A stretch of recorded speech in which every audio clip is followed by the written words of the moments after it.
오늘의 주요 뉴스입니다. 전국 동시지방선거의 사전투표가 이틀간의 일정으로 시작됐습니다. 코로나19 확진자와 격리자는 사전투표 이틀째인 28일 일반 유권자가 투표를 마친 뒤 오후 6시 반부터 8시 사이에 투표가 가능합니다. 코로나19 고위험군은 검사부터 처방까지를 모두 하루에 마치는 패스트트랙을 원칙으로 대응하겠다고 정부가 밝혔습니다. 패스트트랙이 적용될 고위험군은 60세 이상 고연령층과 면역 저하자, 그리고 감염 취약시설 입소자들이 대상입니다. 정부는 코로나19 재유행 또는 신종 감염병의 발생에 선제적으로 대응하기 위해 중앙감염병 전문병원 건립을 추진하고 있습니다. 감염병 전문병원은 서울 방산동 미군 공병단 부지에 신축될 예정이며 감염병 예방과 의료 대응 총괄 조정, 관리의 역할을 맡을 예정입니다. 세계보건기구 WHO는 지금까지 원숭이 도창 비풍토병 지역으로 분류된 20여 개국에서 200여 건의 확진 사례가 나왔다고 밝혔습니다. 아프리카 공중보건기구 수장은 일반 대중이 천연두 백신을 챙기는 바람에 가장 위험에 있는 사람들에게 공급이 어려워져서는 안 된다며 백신 사재기에 대해 경고했습니다. 강원도 홍천군의 돼지 농가에서 올해 첫 아프리카 돼지열병이 발생해 방역당국에 비상이 걸렸습니다. 아프리카 돼지열병이 확산할 경우 이미 외식 수요 증가와 사료값 인상으로 오른 돼지고기 값이 더 오를 것이라는 우려도 나옵니다.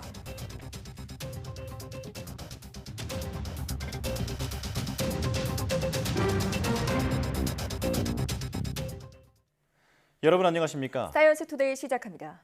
6일 전국 동시지방선거와 국회의원 보궐선거의 사전투표가 27일부터 이틀간 치러지는데 코로나19 확진자는 사전투표 이틀째인 28일 저녁에 투표할 수 있습니다. 중앙선거관리위원회는 27일 새벽 6시부터 28일 오후 6시까지 이틀 동안 전국 3,551개 투표소에서 지방선거와 국회의원 보궐선거 사전투표가 가능하다고 밝혔습니다. 코로나19 확진자는 사전투표 이틀째인 28일 오후 6시 반부터 저녁 8시까지 투표 시간이 별도 보장될 예정입니다. 확진자는 반드시 확진자 투표 안내 문자 또는 성명이 적힌 PCR, 신속 항원 검사 양성 통지 문자를 지참하고 투표소를 찾아야 합니다. 정부가 코로나19 고위험군은 검사부터 처방까지 하루에 마치는 패스트트랙을 원칙으로 대응하겠다고 밝혔습니다. 중앙재난안전대책본부는 60세 이상 고연령층과 면역 저하자, 그리고 고연령층이 주로 있는 감염 취약시설 입소자를 대상으로 패스트트랙을 적용하기로 했습니다. 중대본은 60세 이상 고연령층은 전체 확진자의 약 20% 내외지만 전체 사망자의 약 90%를 차지하고 있고 면역 저하자 역시 코로나로 인한 중증화, 사망 위험이 높아 이같이 결정했다고 밝혔습니다. 요양병원과 요양시설 등 감염 취약시설 입소자 또한 건강이 취약한 고연령층이 주로 입소해 있고 코로나19 유행 기간 동안 집단 발병이 이어지는 등 감염에 취약하다고 설명했습니다. 정부는 고위험군을 대상으로 하루 안에 검사부터 진료, 치료제 처방까지 받고 필요하면 입원까지 연기하는 패스트트랙 원칙을 적극적으로 안내할 방침입니다. 정부는 코로나19 재유행 또는 신종 감염병의 발생에 선제적, 체계적으로 대비하기 위해 중앙감염병 전문병원 건립을 추진하고 있습니다. 중앙재난안전대책본부는 앞으로 발생할 수 있는 신종 감염병에 대해 선제적으로 위기 관리 기능을 수행할 수 있는 중앙감염병 전문병원 건립을 신속하게 준비하고 있다며 감염병 예방과 의료 대응 총괄, 조정, 관리 역할을 담당하게 될 것이라고 밝혔습니다. 중앙감염병 전문병원은 국립중앙의료원에 설치되는데 서울시 중구 방산동에 있는 미군 공병단 부지에 신축될 예정입니다. 정부는 이를 위해 국방부로부터 부지 매입 절차를 진행하고 있고 매장 문화 재조사와 환경 정화 등 부지 정비도 추진하고 있습니다. 또 올 하반기 설계를 공모해 2024년까지 설계를 마치고 곧바로 착공해 2027년에 완공한다는 계획입니다. 코로나19 확진자 격리 의무가 해제된 이후 먹는 치료제 비용 부담 문제와 관련해 정부는 지금 검토할 상황은 아니라고 밝혔습니다.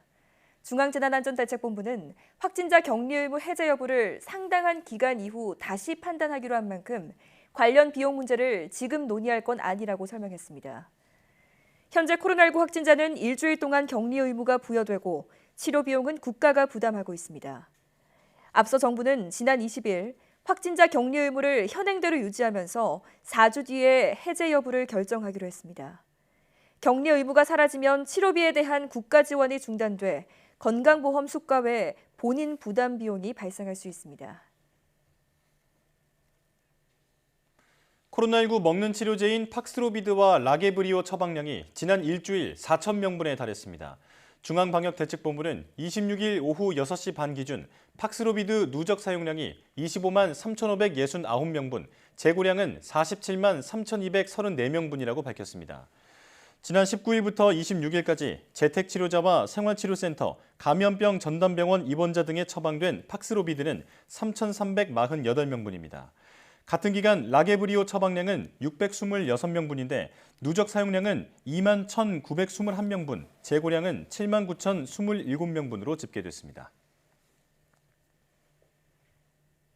코로나19로 잠잠했던 대학 캠퍼스에 다시 활력이 돌고 있습니다. 대학교 곳곳에서 축제가 열리고 있는데요. 네, 학생들은 오랜만에 열기를 발산하며 되찾은 일상의 기쁨을 만끽했습니다. 윤성훈 기자의 보도입니다.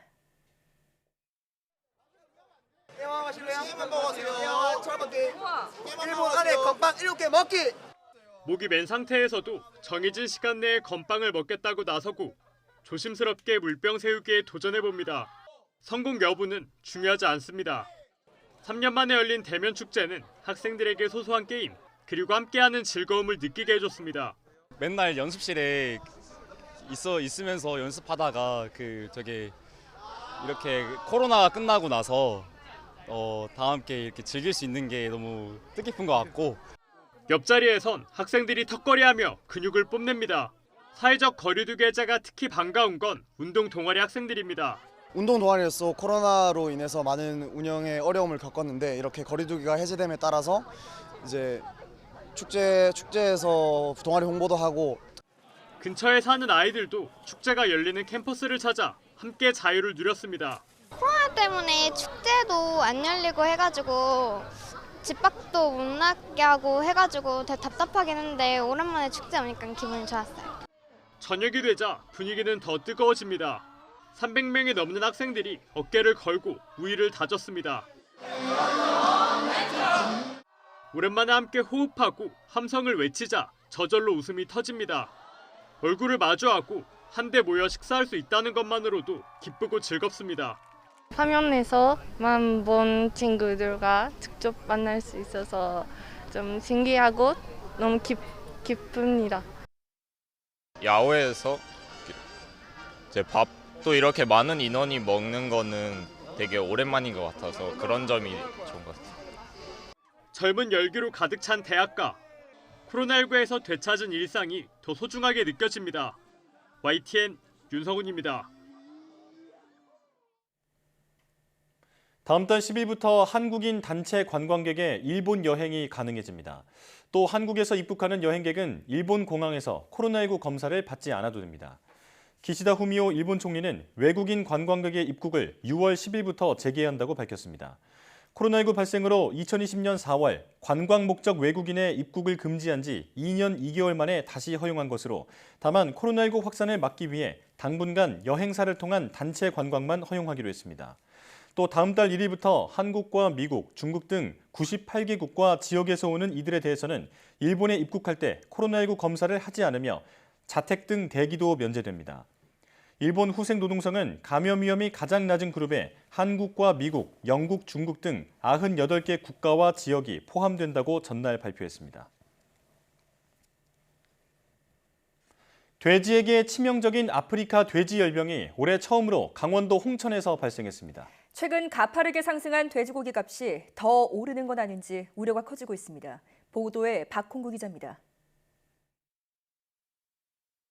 밤늦은 시각 농식품부가 주관하는 긴급 방역회의가 열렸습니다.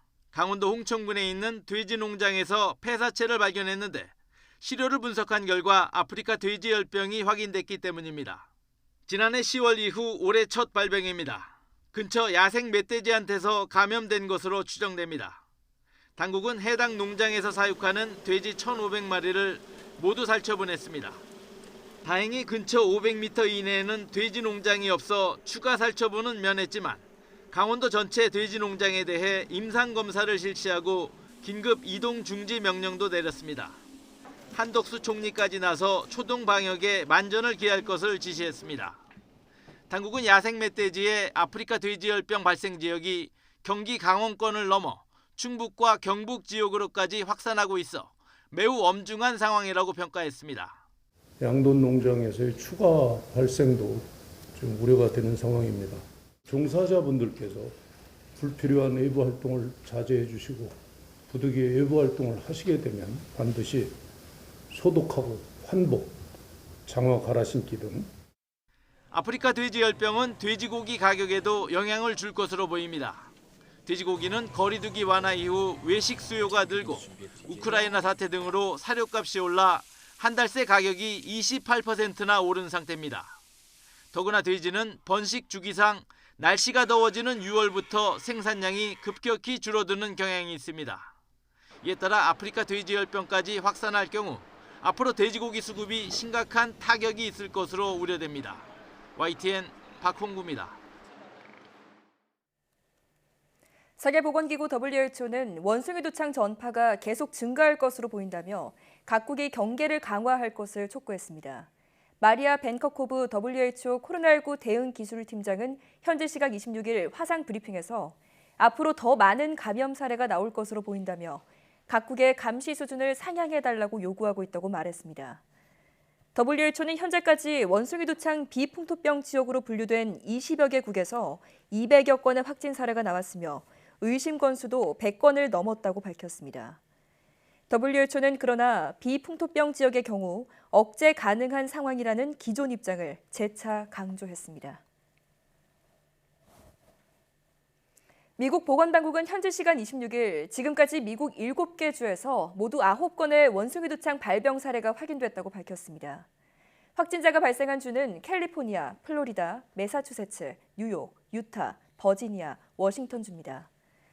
로셸 월렌스키 미 질병통제예방센터 국장은 감염자 일부가 원숭이 두창 감염이 진행 중인 지역을 여행한 사람들과 관련이 있었다고 밝혔습니다. 세계보건기구 WHO는 지금까지 원숭이 두창 비풍토병 지역으로 분류된 20여 개국에서 200여 건의 누적 확진 사례가 나왔다고 밝혔습니다. 이와 함께 의심 건수는 100건 이상이라며 각국의 감시 수준을 올려달라고 요청했습니다. 미 백악관 글로벌 보건안보와 생물방어 선임국장은 전 세계적으로 이런 규모와 범위의 원숭이 두창은 이전엔 본 적이 없다고 말했습니다. 아프리카 공중보건기구 수장이 최근 원숭이 두창 백신 사재기 우려에 대해 경고하고 나섰습니다. 아흐메드 오그벨 우마 아프리카 질병통제예방센터 소장 대행은 기자회견에서 백신은 가장 필요한 곳에 위험에 근거해 공정하게 공급돼야 하며 누가 그것을 살 수 있는지가 기준이 돼선 안 된다고 말했습니다. 오그벨 우마 소장 대행은 일반 대중이 천연두 백신을 챙기는 바람에 가장 위험에 있는 사람들에 대한 공급이 압박을 받으면 안 된다며 일선 보건 직원들이 우선 대상이고 다음은 질병이 처음 발생해 영향을 받은 지역사회라고 설명했습니다.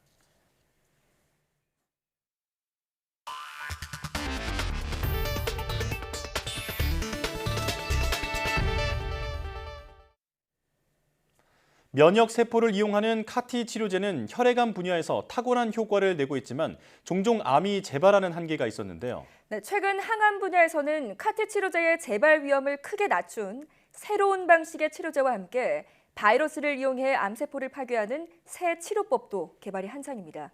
이성규 기자가 취재했습니다. 우리 몸의 면역세포를 이용해 암세포를 공격하는 최신 항암 기술인 CAR-T 면역세포 치료제. 혈액암 등에서 탁월한 효과를 입증했지만 일부 환자에게서는 재발이 발생합니다. 기존의 CAR-T 면역세포가 암세포를 공격할 때 표적으로 삼는 암세포 표면의 특정 물질인 CD19이 없어졌기 때문입니다. 이런 문제점을 해결하기 위해 최근엔 암세포 표면에 두 가지 물질을 표적으로 삼는 CAR-T 치료제 개발이 활발히 진행되고 있습니다.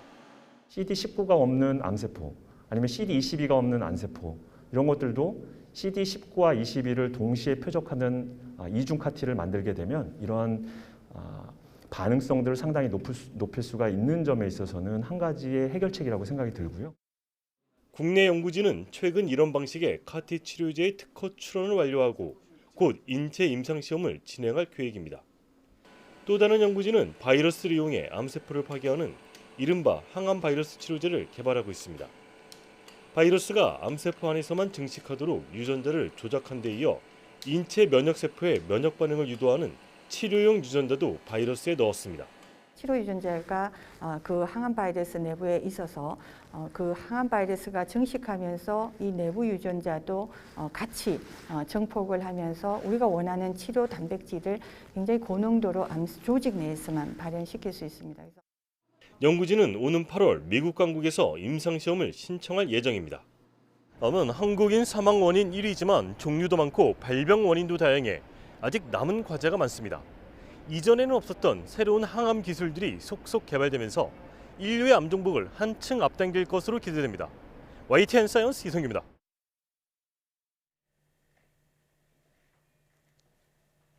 추경호 부총리 겸 기획재정부 장관이 물가가 한동안 5%를 웃돌 것으로 예상했습니다. 추 부총리는 27일 5대 금융지주 회장단과 간담회를 한 뒤 기자들과 만나서 일정 기간 5% 넘는 숫자를 여러 형태로 보게 될 것이라고 말하며 지금 물가 상황이 녹록지는 않다고 우려했습니다. 앞서 추 부총리는 간담회에서 건전성 유지와 소비자 보호 외에 불필요하고 과도한 금융 규제는 가감히 정리해 나가겠다고 밝혔습니다. 한국은행이 또 기준금리를 올리면서 가계대출을 받은 사람들의 이자 부담은 더 높아질 수밖에 없게 됐습니다. 네, 특히 주택담보대출 금리가 조만간 7%대에 이를 거란 전망까지 나오고 있어서 부동산 영끌에 나섰던 사람들의 부담이 커질 것으로 보입니다. 강희경 기자가 보도합니다.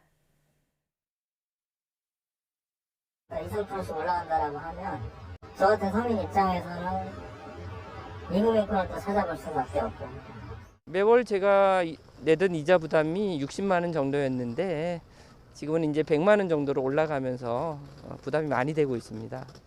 지난해 중순 한국은행이 기준금리를 올리기 시작한 이후 대출자들의 가장 큰 고민거리는 천정부지로 치솟는 대출금리였습니다. 한국은행이 추산한 자료를 보면 기준금리가 0.25%포인트 오를 때마다 가계의 전체 이자 부담 규모는 3조 3천억 원 불어납니다. 단순히 따져봤을 때 지난해 8월 기준금리 인상 전과 비교하면 전체 이자 규모는 16조 5천억 원, 1인당 부담은 82만 원씩 늘어나는 겁니다. 문제는 잡힐 줄 모르는 고물가에 기준금리 추가 인상이 불가피하다는 점입니다.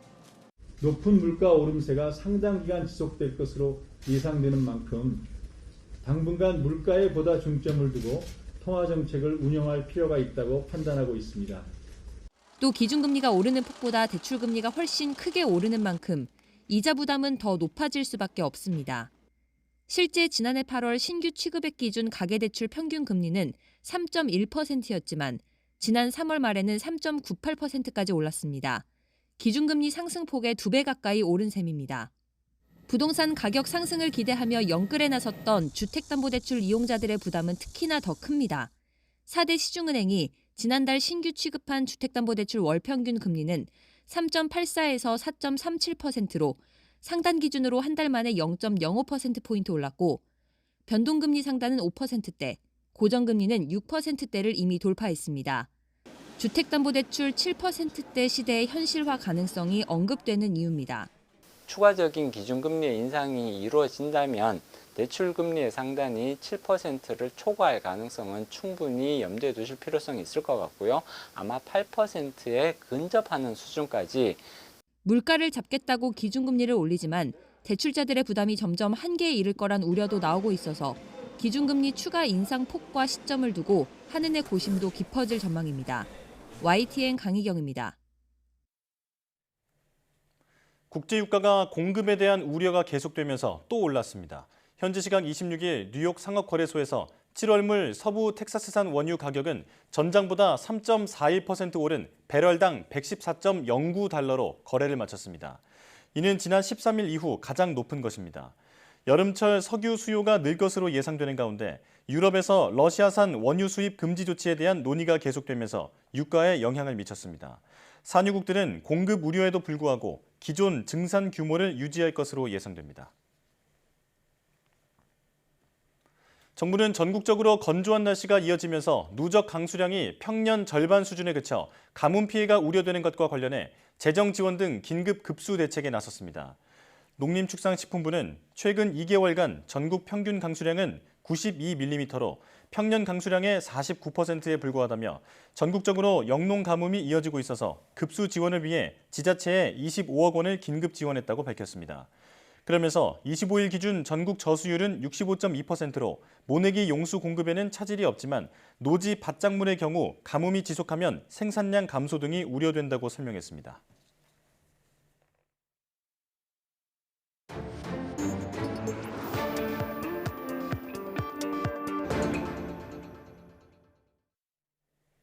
한 주간 가장 주목받은 과학 소식을 되돌아보는 사이언스 핫5 시간입니다. 네, 이번 주에는 어떤 이야기가 시청자들의 주목을 받았을까요? 양혜영 기자와 함께 알아보겠습니다. 어서 오십시오. 안녕하세요. 네, 5위 소식부터 알려주시죠. 네, 이번 주 초반이었죠. 낮 기온이 30도를 웃도는 등 엄청나게 더웠고 또 맞아요. 올봄 최고 기온을 기록을 했습니다. 이렇게 일찍 찾아온 더위가 올여름 폭염으로 이어질 거라는 예측이 나왔는데요. 네. 이 기상청은 올여름 더위 강도가 예년보다 심할 것으로 내다봤습니다. 지난 30년 평균 여름 폭염 일수를 살펴보면 10.6일인데요. 올해는 폭염이 한 12일 정도 예측이 됐기 때문입니다. 네. 하지만 다행인 건 역대 최악의 더위를 보였던 2018년보다는 이번 더위는 약할 것으로 봤고요. 한 지난해 정도 수준의 더위가 올 것으로 보였습니다. 장마의 경우를 살펴보면요. 중국과 일본은 올해 일찍 장마가 시작할 것으로 보입니다. 하지만 우리나라는 장마 전선이 쉽게 북상하지 못할 것으로 예측이 됐는데요. 네. 대신 이 장마 초반과 또 장마가 끝날 무렵인 6월 하순 그리고 7월 말에서 8월 초까지가 집중호우가 굉장히 자주 나타날 것으로 예측이 됐습니다. 기상청은 특히 장마 초기에 아주 강력한 비구름 발생 가능성이 큰 만큼 각별한 주의가 필요하다고 당부하기도 했습니다. 네. 자, 더위도 문제지만 사실 올해 산불이 많이 났잖아요. 이 산사태 위험도 커졌는데 미리 대비를 잘 해야겠습니다. 자, 4위 소식은 누리호 관련 소식이죠? 네, 그렇습니다. 이 한국형 발사체 누리호 2차 발사일이 확정이 됐다는 소식입니다. 예정대로 다음 달 15일에 발사하기로 했는데요. 누리호 발사관리위원회는 2차 발사의 기술적 준비 상황과 이 최적의 발사 여건 등을 검토해서 발사 예정일을 확정했다 이렇게 밝혔습니다. 네.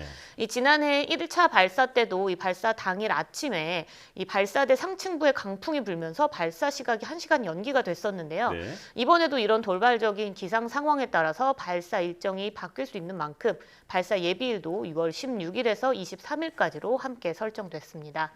지난 1차 발사 당시 누리호의 3단 엔진이 예상보다 46초 빨리 꺼지면서 탑재체인 위성 모사체가 목표 궤도에 오르지 못해서 이 반쪽의 절반만 성공을 했잖아요. 네. 1차 발사 이후 연구진은 실패 원인을 찾아서 이 3단 엔진의 산화제 탱크를 설계를 변경했고요. 또 고정 장치를 강화하는 등 문제점을 해결했습니다. 이는 누리호가 순수 우리 기술로 개발한 것이었기 때문에 굉장히 빠르고 정확하게 실패 원인을 찾아낼 수 있었던 건데요. 그래서 이 원래 발사 계획에서부터 한 달 정도만 미뤄진 6월 15일에 발사일이 확정된 겁니다. 현재 누리호는 1단과 2단 조립을 마친 상태고 3단의 이 성능 검증 위성 탑재를 위한 사전 준비 작업을 하고 있다고 합니다. 네. 마지막까지 준비 잘 맞춰서 발사 성공까지 기원해 보겠습니다. 자, 3위로 우리나라 우주 탐사 관련 소식이네요. 달 탐사선 이름이 정해졌다고요? 네, 그렇습니다. 대한민국 최초의 달 탐사선 이름이 다누리로 정해졌습니다. 네. 이 국민 공모를 통해서 이제 결정된 이름인데요. 순 우리말 달과 누리다의 누리를 더해서 만든 이름인데 달을 남김없이 모두 누리고 오라는 마음을 담아서 만든 이름이라고 합니다.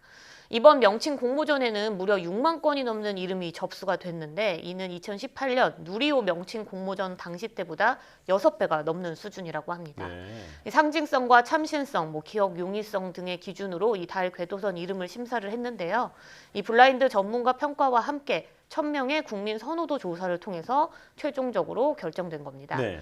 다음 달 우리나라 다음 달은 아니죠. 우리나라의 첫 달 탐사선인 다누리는요. 오는 8월 미국 플로리다에서 스페이스X 팔컨 9 로켓에 실려서 발사가 됐는데요. 네. 발사 이후 4개월 반 정도 비행을 거쳐서 달 궤도에 진입할 예정입니다. 네. 이 원래 지구에서 달까지 직접 간다고 하면 한 4일 정도만 비행을 하면 된다고 해요. 그런데 넉 달 반이나 비행을 하는 거는 이 연료를 아끼기 위해서입니다. 태양과 지구의 중력 균형점인 라그랑주 L1이라는 지점까지 우선 날아간 다음에 달 쪽으로 방향을 바꿔서 달 궤도에 진입하는 방식인데요. 쉽게 생각해서 우리가 부메랑을 더 멀리 던졌다가 원하는 곳으로 돌아온다 이렇게 생각하면 쉽습니다. 이 다누리는 우리나라가 심우주로 가는 첫 비행의 이 역사를 쓸 탐사선인데요. 네. 6개의 과학 장비를 탑재한 다누리가 달에서 1년 동안 과학 임무를 수행하게 됩니다. 네. 그중 가장 주목을 받는 건 나사에서 이제 이 설치한 섀도우캠인데요. 네. 이건 이제 달이 원래 기울어져 있는 지구와 다르게 직각으로 서 있기 때문에 태양빛을 받지 못하는 음영 지역이 생깁니다. 그래서 연구가 가장 이루어지지 않았던 달의 음영 지역에 이 다누리에 실린 섀도우캠이 달에 이제 음영 지역을 촬영할 예정이고요. 예. 또 다누리에는 국내 연구진이 개발한 5개의 탑재체도 실렸는데요. 달 정밀지도 제작과 우주 인터넷 기술 검증 등도 함께 이루어질 예정입니다. 네.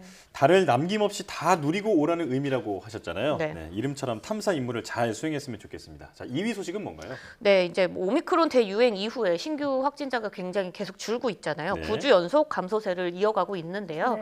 이 3월 셋째 주와 만약에 비교를 해본다면 15분의 1 수준으로 확진자가 굉장히 큰 수준으로 줄었습니다. 네. 감염 재생산 지수 역시 8주 연속 1 미만으로 나와서 이 확진자 한 명이 주변 사람 한 명을 채 감염시키지 못하고 있는 상황입니다. 또 유행 감소 정도를 나타내는 코로나19 주간 위험도 역시 낮음으로 평가가 됐는데 전국과 또 수도권, 또 비수도권 모두 낮음을 기록을 했습니다. 이건 지난해 11월 이 평가 기준을 마련한 뒤에 처음으로 낮음을 기록했다고 하는 겁니다. 하지만 재유행 위험 요인이 아예 사라진 건 아닙니다. 국내 오미크론 변이 검출률이 100%를 유지하고 있기 때문에 하위 변이 발견이 계속 늘고 있는 상황인데요. 이 때문에 변이 바이러스 영향으로 여름철 재유행 가능성도 함께 제기됐습니다. 전문가들이 예측한 여름철 재유행 규모가 한 10만 명에서 20만 명 정도 수준이라고 하거든요. 방역 당국은 현재 의료 체계에서 충분히 대응이 가능하다고 밝혔습니다. 네, 안정세를 보인다고는 하지만 아직 여러 가지 변수가 남은 만큼 긴장을 놓지 말아야겠습니다. 자, 마지막으로 이번 주 가장 주목받은 과학 소식 1위 소식은 뭔가요? 네, 이 코로나19 유행이 감소세를 이어가면서 국내는 물론이고 전 세계적으로 일상 회복에 점차 들어가는 모습인데 문제는 이 유럽 등지에서 또 다른 감염병의 공포가 고개를 들고 있습니다. 바로 원숭이 두창이죠. 이 아프리카 풍토병이었던 원숭이 두창 감염 사례가 최근 유럽 등지에 퍼지고 있는 건데요. 이 원숭이 두창은 우리가 흔히 천연두라고 알고 있는 사람 두창과 증상이 비슷합니다. 감염 사흘까지는 주로 얼굴에 발진이 생기고요. 또 이후 온몸으로 이 발진이 퍼지면서 최대 4주까지 수포 등이 나타난다고 합니다. 대부분 가볍게 앓고 지나가면서 스스로 회복할 수 있게 되지만 최근 이 원숭이 두창 치명률이 3에서 6%까지 보고가 되면서 코로나19보다 높은 치명률을 나타낸 것으로 확인이 됐습니다. 네. 호흡기 전파도 가능하긴 하지만 밀접 접촉이 이뤄져야 감염되는 것으로 알려진 만큼 전파력은 다행히 낮은 편이라고 분석이 되고 있는데요.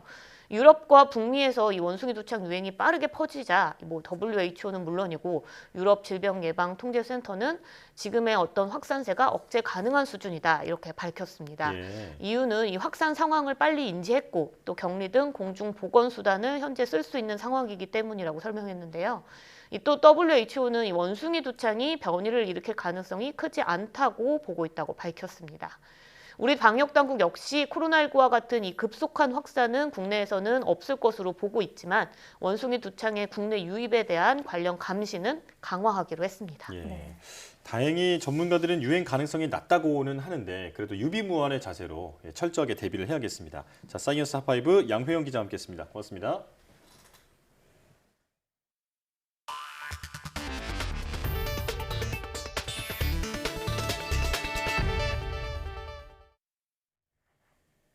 우크라이나가 평화를 위한 영토 양보 불가 입장을 거듭 확인했습니다. 볼로디미르 젤렌스키 우크라이나 대통령은 현지 시간 지난 25일 밤 영상 연설에서 평화 협상으로 러시아의 영토를 일부 넘겨야 한다는 헨리 키신저 전 미 국무부 장관 제안을 단호하게 거부했습니다. 그러면서 2014년 러시아가 강제 합병한 크림반도와 친러 분리주의자들이 점령한 동부 돈바스 지역을 우크라이나 영토로 인정해야 한다고 강조했습니다. 젤렌스키 대통령은 러시아의 일부 영토를 넘겨야 한다는 키신저의 제안은 2차 세계대전 중 독일 나치를 달래려는 시도와 같다고 깎아내렸습니다. 러시아가 우크라이나 동부 돈바스 지역에 전력을 집중하면서 전투가 최고조로 치닫고 있는 것으로 전해졌습니다. 민간인 희생자도 급증하면서 세계보건기구는 러시아의 의료시설 공격을 중단하라고 촉구하는 결의안을 채택했습니다. 김은건 기자가 보도합니다. 러시아군이 우크라이나 동부 전선에서 미사일 공격에 나선 모습입니다. 단거리 탄도미사일 이스칸데르가 동부 주요 군사시설을 파괴했다고 러시아 측은 주장했습니다. 우크라이나 국방부도 도네츠크 지역에서 러시아군의 미사일이 폭발하는 장면을 공개했습니다. 이어 러시아군의 공세가 커져지면서 동부 지역 전투가 가장 격렬한 국면에 진입했다고 밝혔습니다. Бої на сьогодні досягли максимальної інтенсивності. Ворог штурмує позиції наших військ одночасно на декількох напрямках. 러시아군은 돈바스 지역 행정 중심지인 크라마토르스크로 가는 길목을 집중적으로 공격해 이미 상당 부분을 장악한 것으로 전해졌습니다. Траса прострілюється. Северодонецьк повністю обстрілюється. Постійно просто. Зараз більше 90. 러시아군이 동부 지역은 물론 철수한 하르키우 지역에도 포격을 계속하면서 민간인들의 희생도 이어지고 있습니다. 세계보건기구 WHO는 우크라이나 의료시설에 대한 공격을 즉각 중단하라고 촉구하고 러시아를 규탄하는 결의안을 채택했습니다. We, the World Health Assembly, must be crystal clear about where responsibility for this health crisis lies. It lies with the Russian Federation. 반면 푸틴 러시아 대통령은 제재가 서방에 문제를 안겨줄 뿐이며 러시아를 국제경제체제에서 몰아내는 것은 불가능하다고 주장했습니다. 특히 우크라이나의 곡물 수출 문제도 서방의 제재 때문이라며 흑해 봉쇄를 제재 해제와 연계할 뜻을 분명히 했습니다. YTN 김은근입니다. 러시아군의 공격으로 파괴된 우크라이나 마리우폴 아조스탈 제철소 소유주가 25조 원가량의 피해를 봤다며 러시아를 상대로 소송하겠다고 밝혔습니다. 우크라이나 철강회사 매트인베스트의 소유주 리나트 아흐메토우는 최근 언론 인터뷰에서 러시아를 상대로 소송을 걸어 손실과 거래 중단에 따른 피해를 배상받겠다고 말했습니다.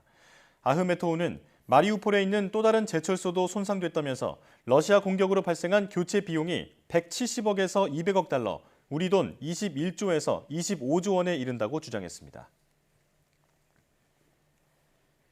리즈 트러스 영국 외무장관은 푸틴 러시아 대통령이 식량으로 세계를 인질로 잡고 있다고 비난했습니다. 트러스 장관은 보스니아를 방문해 푸틴이 전 세계 빈곤층의 기아와 식량 부족을 무기화하고 있다며 우크라이나 곡물에 대한 봉쇄를 풀어야 한다고 밝혔습니다. 트러스 장관은 이어 러시아에 대해 어떠한 제재 해제도 어떠한 유화 정책도 할 수 없다며 이는 장기적으로 푸틴을 더 강하게 만들 것이라고 설명했습니다. 앞서 안드레이 루덴코 러시아 외무부 차관은 곡물을 실은 선박이 우크라이나를 떠날 수 있도록 인도주의 통로를 제공할 준비가 돼 있다며 세계 식량 문제 해결을 위해서는 러시아의 수출과 금융 거래에 부과된 제재 해제 등 포괄적인 접근이 필요하다고 말했습니다.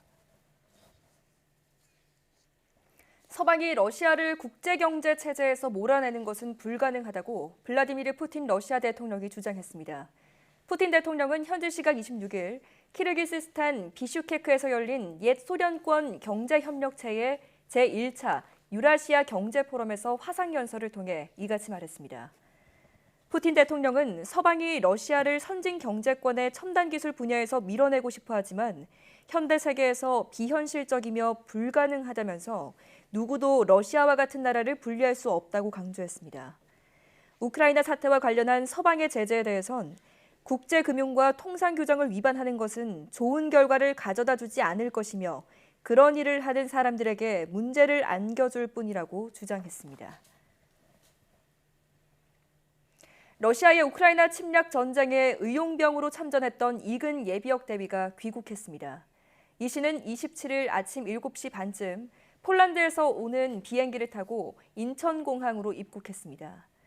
이 씨는 입국장에서 만난 취재진에게 자신은 사람을 보호하기 위해 우크라이나에 갔던 것이며 실제 많은 전쟁 범죄를 목격한 뒤 자기 생각이 옳았다는 걸 느꼈다고 주장했습니다. 또 여전히 우크라이나군 신분증을 가지고 있다면서 치료를 마치면 다시 돌아가서 싸우고 싶은 마음이라고 말했습니다. 경찰은 이 씨에 대한 출국 금지 절차를 진행한 뒤 공항에서 이 씨의 부상 상태를 확인했고 이후 일정을 잡아 조사할 방침입니다.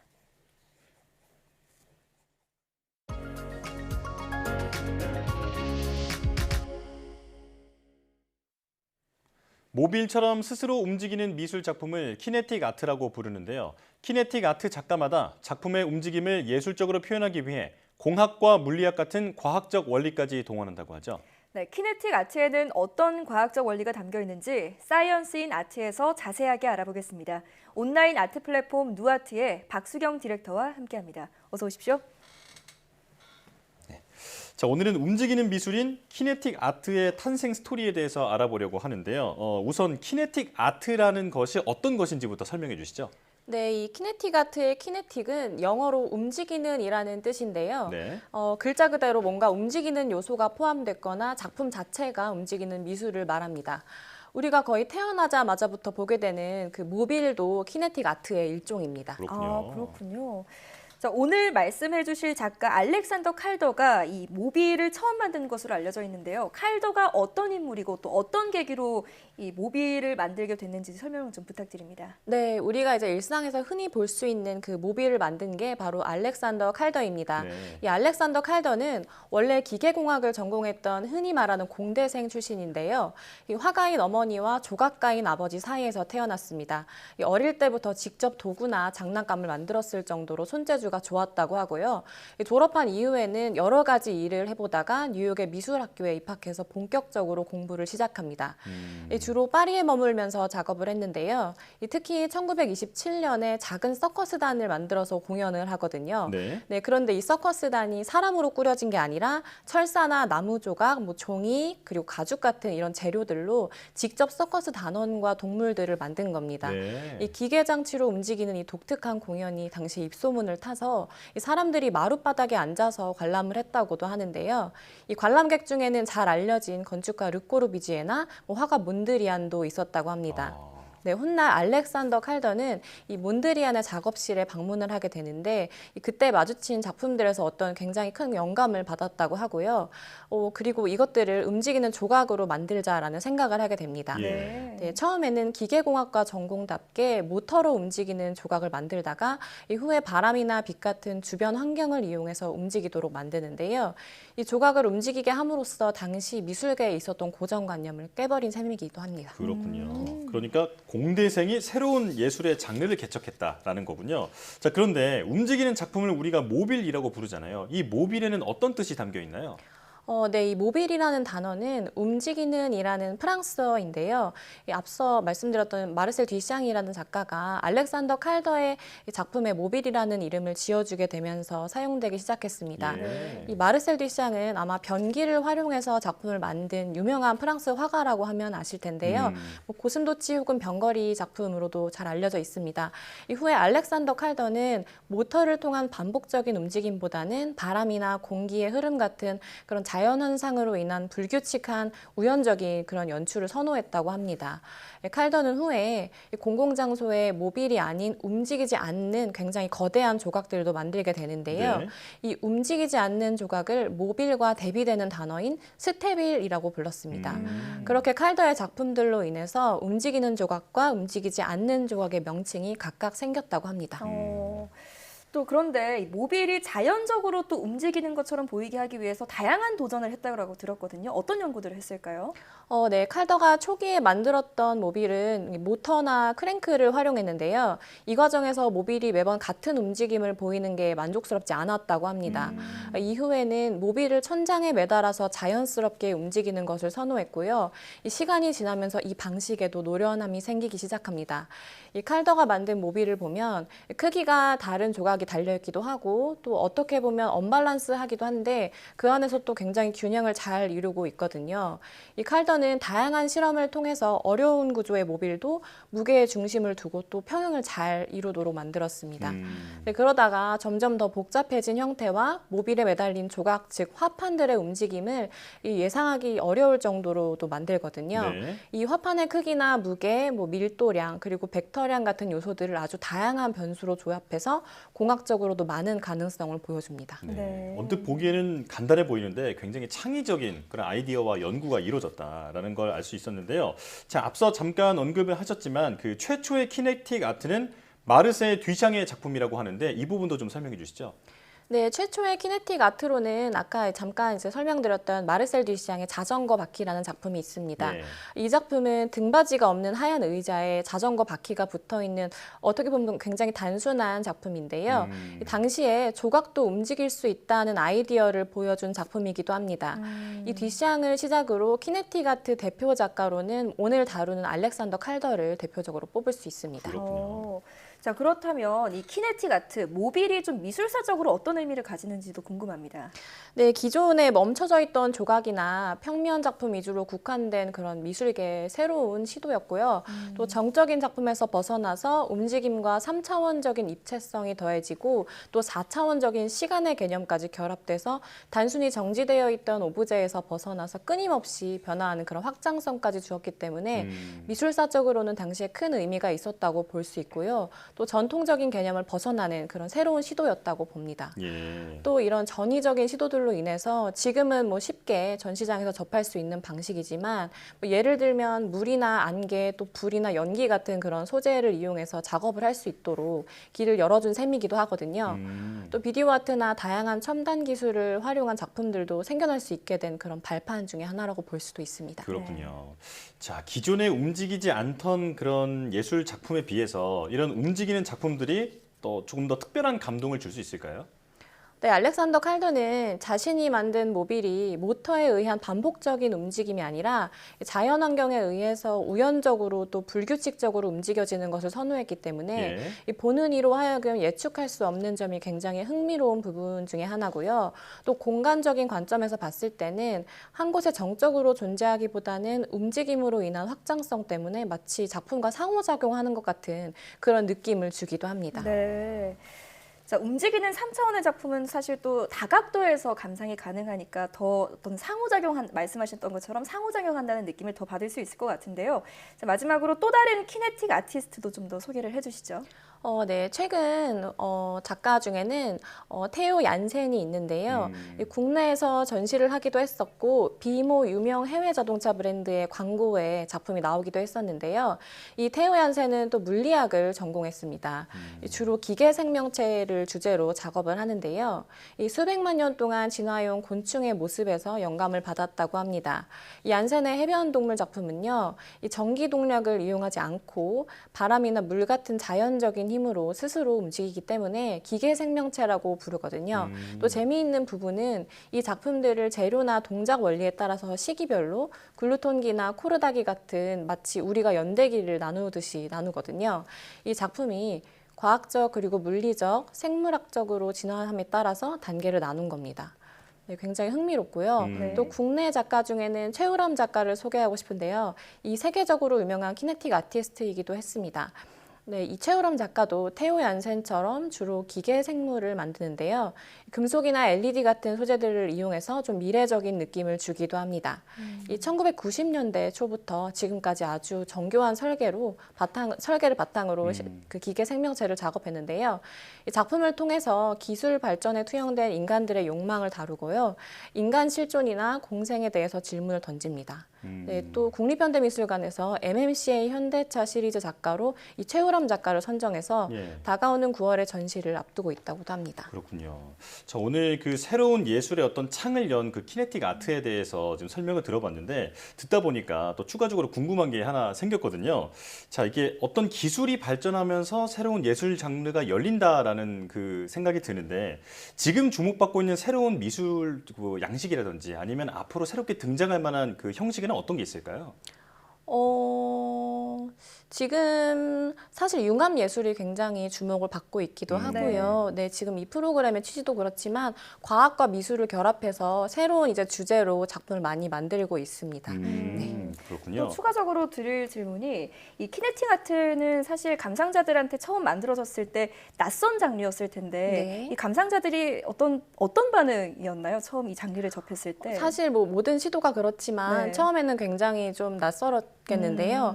사실 뭐 앞으로 계속 발전이 되려면 모든 그 분야가 다 그렇겠지만 이런 시도들이 필요하고요. 또 추후에는 이런 시도들을 다 이어받아서 다른 키네틱 아티스트들이 또 열심히 활동해줬기 때문에 굉장히 유의미한 그런 장르였다고 볼 수 있겠군요. 네, 자 오늘 예술과 과학의 만남 키네틱 아트에 대해서 알아봤는데요. 새로운 시도로 생각의 새로운 창을 열어준 장르라는 생각이 들었습니다. 자, 전시회도 한번 다녀오면 좋겠네요. 네, 사이언스 인 아트 누아트 박수경 디렉터와 함께했습니다. 고맙습니다. 네.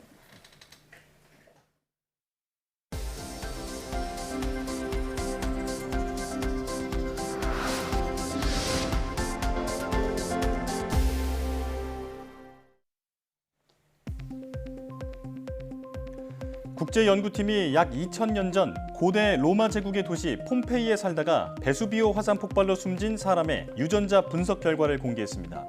덴마크 코펜하겐대 등 국제연구팀은 폼페이 유적에서 발견된 유해 두구에서 추출한 DNA를 분석한 결과 그동안 알려진 고대 이탈리아인의 유전자와는 다른 유형의 유전자가 발견됐다고 밝혔습니다. 또 해당 유전자가 유라시아나 동부 아프리카 등에 존재했던 유형이라며 당시 이미 이탈리아의 유전적 다양성이 높았을 것으로 추정했습니다.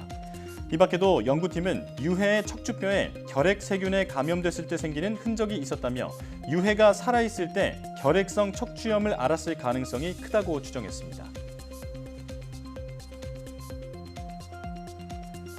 노년기에 근육이 줄면서 비만이 함께 오는 근감소성 비만이 생기면 치매 위험이 커진다는 연구 결과가 나왔습니다. 일본 준텐도대 연구팀은 노인 1,600여 명을 대상으로 분석한 결과 근감소성 비만 노인의 경도 인지장애 판정 확률은 41%로 비만이나 근감소증이 없는 노인의 15%보다 높았다고 밝혔습니다. 또 치매 판정률도 근감소성 비만 노인의 경우는 15%로 비만이나 근감소증이 없는 노인의 2%보다 높았다고 말했습니다. 연구팀은 이번 연구를 바탕으로 근감소성 비만을 치료하는 연구를 하면 치매 유병률을 줄일 수도 있다고 덧붙였습니다.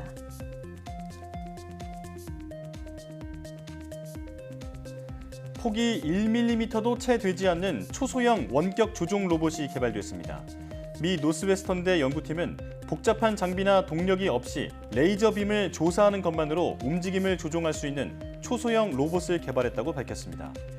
개발된 로봇은 열이 가해지면 특정 형태로 복원되는 형상기업 합금으로 만들어져 레이저로 열을 가하면 특정 형태를 띠다가 식으면서 형체가 바뀌면서 기어가거나 뛰어오르는 방식으로 작동합니다.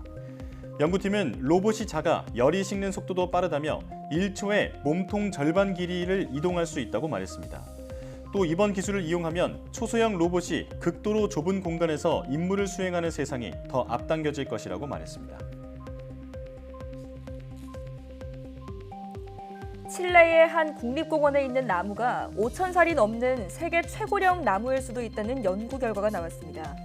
로이터 통신에 따르면 칠레 연구팀은 컴퓨터 모델링을 통해 칠레 남부 알레르세 코스테로 국립공원에 있는 나무 한 그루의 나이를 최고 5,484살로 추정했습니다. 연구팀은 나무의 지름이 4m에 달해 몸통 중심에서 샘플을 채취하는 일반적인 방식으로는 나무 수령을 확인할 수 없었다며 환경 요인 등을 대입해 나무 나이를 측정하는 컴퓨터 모델링 기법을 활용했다고 설명했습니다. 현재 전 세계에서 가장 오래된 것으로 알려진 나무는 미 캘리포니아주에 있는 브리슬콘 소나무로 4,853살로 추정됩니다.